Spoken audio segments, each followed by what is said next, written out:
फ़खर ज़मान को T20 series के लिए कंसीडर किया जा रहा है, जिसकी बाकायदा परमिशन के लिए आकिब जावेद जो अब मीटिंग करने लगे हैं चेयरमैन पीसीबी मोहसिन नकवी के साथ। देखिए, आकिब जावेद का ये कहना है कि भाई देखें, अब उसने ट्वीट तो कर दिया, जो गलती थी उसने कर दी, अब उसके ऊपर उनको 3 मैचेस की ओडीआई सीरीज़ से आप बाहर कर रहे हैं। कहीं ना कहीं ये एक किस्म की पेनल्टी है उसके ऊपर, और सेंट्रल कॉन्ट्रैक्ट से भी उनको बाहर कर दिया गया है, ये भी उनके ऊपर जुर्माना लग गया है। तो फिर इतना तो बहुत है ना, अब इससे ज़्यादा आप क्या करोगे फ़खर ज़मान के साथ। और कहीं ना कहीं ये भी कहा जा रहा है कि जो शो कॉज नोटिस दिया गया था फ़खर ज़मान को पीसीबी की तरफ से, उसका जवाब भी दे दिया है फ़खर ज़मान, और अपोलॉजी कर दी है, माफ़ी मांग ली है, गलती का एतराफ़ कर दिया है। तो ये बस होना चाहिए भाई, यहाँ पे ख़त्म कर देनी भाई चाहिए बात। ओडीआई सीरीज से बाहर कर दिया गया, सेंट्रल कॉन्ट्रैक्ट से बाहर कर दिया गया, और क्या उसकी जान लोगे क्या भाई? उसका कैरियर यहीं पे ख़त्म कर दोगे क्या? आकिब जावेद जो कि हम सबको बताया कि लाहौर कलंदर के भी वो हेड कोच रह चुके हैं, और फ़खर ज़मान और आकिब जावेद का जो ताल्लुक़ है वो काफ़ी अच्छा है, गहरा है। वो जानते हैं फ़खर ज़मान को किस किस्म का प्लेयर है, और आकिब जावेद ये भी चाहते हैं कि उसको T20 ऑस्ट्रेलियन T20 सीरीज़ के लिए कहीं ना कहीं उनको कंसीडर किया जाए। और प्रेशर भी बहुत ज़्यादा है, हम सबको पता है, दुनिया भर से पाकिस्तान के जितने भी चाहने वाले हैं क्रिकेट के फैंस, वो सब प्रेशर डाल रहे हैं कि भाई फ़खर ज़मान के साथ जो आप कर रहे हैं वो अब थोड़ा ज़्यादा हो रहा है, ओवर हो रहा है। क्योंकि फ़िटनेस टेस्ट की भी बातें आई बीच में कि फ़खर ज़मान ने फ़िटनेस टेस्ट जो है वो पास नहीं किया है, लेकिन अब जो है ये भी चीज़ें सामने आ रही हैं कि कामरान गुलाम ने भी फ़िटनेस टेस्ट पास नहीं किया है, और ना ही जो उस्मान खान को जो सेलेक्ट कर दिया गया है T20 के लिए, उसने भी जो है फ़िटनेस टेस्ट पास नहीं किए। तो इसका मतलब ये है कि फ़िटनेस टेस्ट तो उन दोनों ने भी पास नहीं किए। और इवन ये भी बातें सामने आ रही है कि इमाम उल हक का जो स्कोर था वो कामरान गुलाम और उस्मान खान दोनों से अच्छा था, लेकिन फिर भी इमाम उल हक को भी जो है वो बिठा दिया गया, उसको भी नहीं सेलेक्ट किया गया। फ़खर ज़मान का स्कोर भी कहीं ना कहीं 8 किलोमीटर 8 जो मिनट्स के अंदर 2 किलोमीटर की रनिंग थी, और 8 मिनट्स के अंदर 2 किलोमीटर भागना था। तो फ़खर ज़मान का जो स्कोर आया वो 8.33 सेकंड आया है, कामरान गुलाम का 8.11 सेकंड आया है, और उस्मान खान का 8.22 सेकंड आया। इसका मतलब ये तीनों फिटनेस टेस्ट में जो है फेल गए। इमाम उल हक का इससे अच्छा आया स्कोर, 8 समथिंग आया था, लेकिन उसको बाहर कर देंगे। तो भाई सबके लिए एक ही चीज़ रखो ना आप, क्राइटेरिया अगर कोई आप सेट करें तो सबके लिए एक रखें।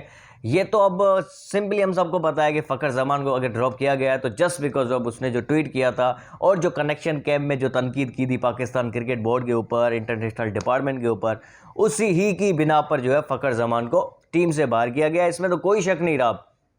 चेयरमैन मोहसिन नकवी से भी सवाल हुआ उनसे भी कि भाई फ़खर ज़मान को बाहर कर दिया, आखिर मेन वजह क्या है? उन्होंने तो ये कहा कि मेन वजह फ़िटनेस है, लेकिन उन्होंने साथ साथ ये भी कहा कि उनका ट्वीट करना भी गलत था। देखिए, सेंट्रल कॉन्ट्रैक्ट में तो ये बात है कि भाई आप पाकिस्तान क्रिकेट बोर्ड के फैसलों के ऊपर तनकीद नहीं कर सकते अगर आप सेंट्रल कॉन्ट्रैक्टेड प्लेयर हैं। फ़खर ज़मान ने गलती की है, इसमें कोई शक नहीं है। एज अ प्लेयर आपको इस किस्म के ओपिनियन नहीं देने चाहिए थे। अब बाबर आजम के लिए आपने ये ट्वीट कर दिया, क्या बाबर आजम आपके लिए करेगा ये ट्वीट? अब देखें ना, अब फ़खर ज़मान के साथ जो ज़्यादती हो रही है वो तो बाबर आजम से तो कई ज़्यादा है। बाबर को तो सिर्फ 2 मैचेस के लिए जो बिठा दिया गया अगेंस्ट इंग्लैंड, फ़खर ज़मान को तो सेंट्रल कॉन्ट्रैक्ट से बाहर कर दिया गया, फ़खर ज़मान को ऑस्ट्रेलियन सीरीज़ से बाहर कर दिया गया। क्या बाबर आजम उसके लिए ट्वीट करेगा? अब नहीं करेगा। देखिए, दोनों की पीआर एजेंसी सेम थी, ट्वीट जो हैंडल करते थे ट्विटर अकाउंट्स वो भी सेम जो है ऑर्गेनाइजेशन थी, पीआर एजेंसी थी। कहीं ना कहीं लोग ये कह रहे हैं कि बाबर आजम ने वो ट्वीट करवाया है, फ़खर ज़मान ने खुद अपनी तरफ से कोई परमिशन नहीं थी फ़खर ज़मान की। बाबर आजम ने उस पीआर एजेंसी को कहा कि भाई मेरे लिए जो है ट्वीट करवाओ। ये बातें हो सकती है, रूमर्स हो सकते हैं, लेकिन कहीं ना कहीं मीडिया में ये भी चीज़ें चल रही है। बहरहाल, अब फ़खर ज़मान को जो ऑस्ट्रेलियन टूर के लिए, ऑस्ट्रेलियन T20 सीरीज़ के लिए कंसीडर कहीं ना कहीं किया जाएगा, अगर मोहसिन नकवी साहब जो मीटिंग होने लगी आकिब जावेद के साथ उसमें अगर ग्रीन सिग्नल देते हैं तो।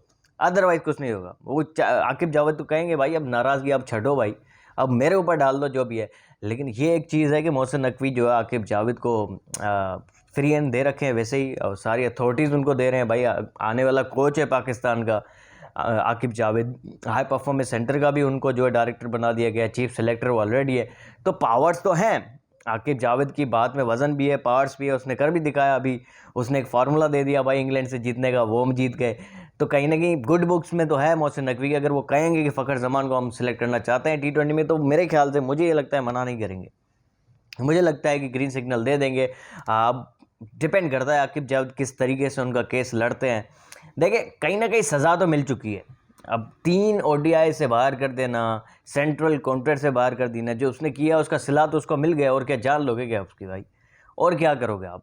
उसका करियर तबाह, यहीं पे ख़त्म कर दो उसकी क्रिकेट। वो वैसे ही सोच रहा है कि रिटायरमेंट ले लूँ। उसके करीबी दोस्तों ने कहा है कि भाई मेहरबानी छड्डो यार, क्या हो गया भाई, इमोशनल नहीं हो इतना, इतने जज्बात में आके फैसला नहीं करो। तो फ़खर ज़मान ने कहा ठीक है, क्योंकि अब भी फ़खर ज़मान के पास कोई 5 से 6 साल क्रिकेट तो है ना यार। और इस वक्त जो है मॉडर्न डे क्रिकेट कोई खेल रहा है तो फ़खर ज़मान है। और ऑस्ट्रेलिया में जाके अगर कोई हमें जिता सकता है, क्योंकि नेक्स्ट सीरीज़ भी इन्हीं ट्रैक्स के ऊपर है। साउथ अफ्रीका में नेक्स्ट सीरीज़ है हमारी, वहाँ पे भी 3 ओडीआई और 3 T20s है। तो ठीक है, अगर ऑस्ट्रेलियन T20 के लिए अगर उनको ग्रीन सिग्नल नहीं भी मिलता तो जिम्बाब्वे की सीरीज़ है आगे, उसके लिए मिल सकता है उनको। वहाँ जाके उसने पहले ही 200 रन मारे हुए, हमें पता है कि पाकिस्तान की तरफ से जो वायद जो 200 जिसने मारे हैं वो फ़खर ज़मान है, और जिम्बाब्वे के अंदर मारे थे उन्होंने। तो जिम्बाब्वे के लिए उनको सिलेक्ट किया जा सकता है। नेक्स्ट जो टूर है साउथ अफ्रीका, उसके लिए किया जा सकता है। लेकिन एटलीस्ट जो इतनी तलवार जो लटक रही है उसके ऊपर फ़खर ज़मान को, इतना जो है मेंटली उनको टॉर्चर किया जा रहा है, वो तो ख़त्म होना चाहिए। अब तो एटलीस्ट उनके लिए अब अच्छी खबरें आना शुरू होना चाहिए। देखिए सज़ा मिल चुकी है, अगेन मैं कहूँगा, अब 3 मैचों की ओडीआई की सीरीज़ से बाहर कर देना, कॉन्ट्रैक्ट से बाहर कर देना, ये सज़ा तो है ना उसके लिए यार। पेनल्टी तो उनको लग गई है उनके ऊपर। आगे से डेफिनेटली बाकी क्रिकेटर्स भी इस किस्म की ट्वीट्स तो नहीं करेंगे, ये तो अवेयरनेस तो फैल चुकी है। अब आप क्या मतलब कोई फ़खर ज़मान के साथ और क्या कर लोगे आप? प्लेयर है आपका, अच्छा प्लेयर है, आप उनको खिलाना चाहिए पाकिस्तान टीम को, और तो इसमें कोई नहीं है। आकिब जावेद उनके अच्छे एक वो वकील बन सकते हैं चेयरमैन पीसीबी मोहसिन नकवी के सामने। लेट्स सी क्या होता है। कनेक्शन कैप में भी उस फ़खर ज़मानी ने ज़्यादा तनकीद की थी, खुल के तनकीद की, उस वक्त भी पीसीबी जो नाराज़ हो गया था। उसके बाद ये ट्वीट करना तो बिल्कुल पेट्रोल छिड़कने जैसी बात हो गई आग के ऊपर। तो ये ट्वीट बहुत महंगा पड़ गया है बेसिकली फ़खर ज़मान को। लेकिन वी होप के फ़खर ज़मान जल्द जो एक्शन में नज़र आए, क्योंकि हमें ज़रूरत है फ़खर ज़मान जैसे प्लेयर्स की, हमें इस वक्त ज़रूरत है। पाकिस्तान टीम में हम देखेंगे तो हार्ड हिटिंग की अभी भी कमी नज़र आती है, जो कि पिछले कोई 5-6 सालों से हमें दिख रहा है। जब से शाहिद आफरीदी या अब्दुल रज़ाक गए हैं, उसके बाद कोई ऐसा प्लेयर नहीं है जो कि तेज़ खेले।